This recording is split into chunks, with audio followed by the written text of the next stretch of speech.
What's up, family? Welcome back to the Stop Sinking Show, where we go from struggle to flow.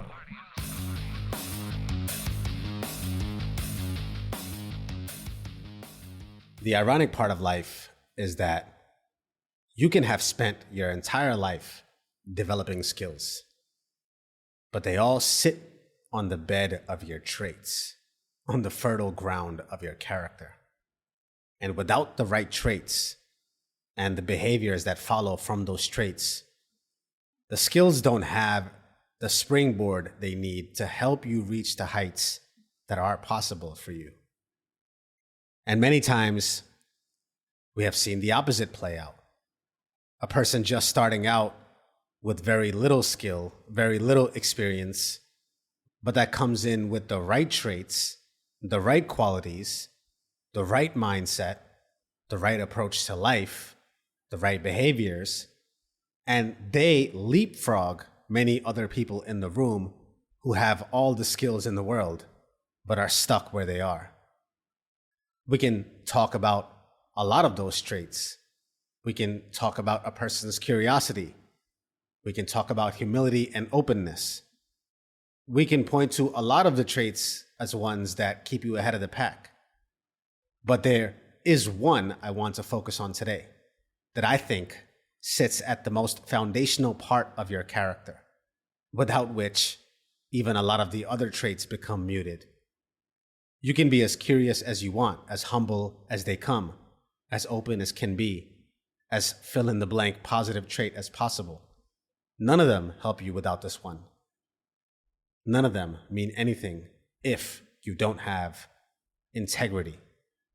If you cannot be trusted for what you say and what you will do.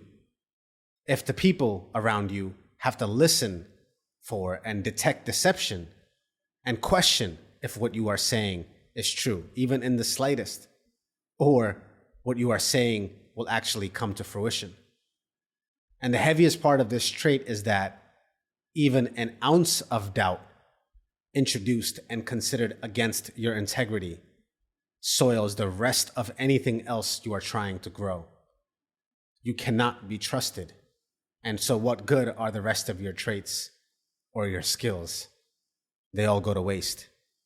Or they will continue to require new people who have yet to discover the lapse in integrity. New people to deceive until you churn and burn through them and constantly have to move. Hard to build a life like that, no matter what skills you have. You cannot outwork your character defects. They are the first thing that people experience. How you make them feel will always overpower how much you can do for them. I've seen this work out for me my entire life. Almost all of the opportunities that were ever afforded to me, even starting as early as when I barely had any skills to show and prove for myself. The owner of the first company I worked for didn't even tell his own manager that he was trying to help me elevate. He knew it would be a loss for his store in the short run, but he saw it as a gain for me and for what it would lead my life towards.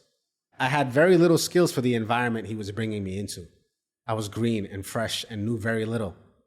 But he saw something in me that was more important than that. He saw potential. He saw intention. He saw someone who cared very deeply. And I have to venture to say he saw integrity. He saw truth. Maybe he saw himself. Now, if I was just missing that one piece, if I was the most skilled person at his location, but he couldn't trust my character, do you think that he would have gone out of his way to help me? I doubt it. It was how he felt in his heart that made him go above and beyond for me. It wasn't some other measure of competence that I clearly did not have at 16, 17, 18 years old. And the rest of my career has all gone like this. Job after job, lateral move after lateral move. I climbed the ranks because I said what I did and it got done. Even when I failed at some of the competence, which I still worked hard to improve, none of it mattered to the people who employed me because they saw the positive character traits that were difficult to measure anything else against. And of course, I see this now as a major factor in what leads to the downfall of many. No matter where you see someone at their elevated state, no matter how much money, fame, success, accolades that someone has amounted, if your character is not in line, it all comes crumbling down on you. Just look at the track record of some of your favorite celebrities. It's like that saying, you either die a hero or live long enough to see yourself become a villain. And why is that? Because no matter the trappings you have accumulated around you and people are blinded by, they are not blinded forever. What happens when you live long enough is that you get found out. The core of who you are cannot be hidden for long. That's why the art of living long is difficult.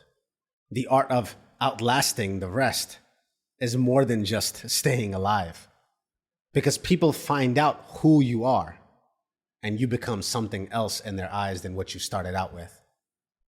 You cannot shield your truth from the world for long.